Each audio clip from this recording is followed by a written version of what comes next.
சேற்றில் புதையுண்டு கிடக்கும் நெற்கதிர்களை துழாவும் அந்த கைகளில் இன்னமும் நம்பிக்கை இருக்கிறது. ஆம், இந்தோனேஷியாவில் தனது 1 வருட உழைப்பை பெருவெள்ளத்திற்கு பலி கொடுத்து அந்த சோகத்தை ஆற்ற முடியாமல் தவிக்கிறார் அந்த பெண். அரும்பாடுபட்டு வளர்த்த பயிரை அறுவடை செய்வதற்கு முந்தைய நாள் பெரும் புயலில் விட்டுவிட்டு தவிக்கும் அந்த தாயின் கண்ணீர் கடலை விட பெரிதுதான். இந்த வருடம் தன் குழந்தைகள் மற்றும் பேர குழந்தைகளுக்காக ஆசை ஆசையாய் விளைவித்த நெல் அத்தனையும் பாழ்.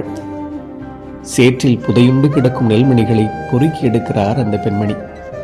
இந்தோனேஷியாவில் ஏற்பட்ட பெரும் புயலால் நடுத்தருவுக்கு வந்துவிட்டவர்கள் அதிகம். அவர்களின் மொத்த சேமிப்பும் பாழாகி கிடக்கிறது. முற்றிலுமாக அவர்கள் முடக்கப்பட்ட போதும் இன்னமும் வாழ்ந்தே ஆக வேண்டும் என்ற கட்டாயம் அவர்களை அடுத்த கட்டத்திற்கு நகர்த்துகிறது. இது வெறும் வெள்ளம் பற்றியான செய்தி அல்ல, மனம் உள்ளம் பற்றிய செய்தி. இது உள்ளப்பெருக்கு செய்தி.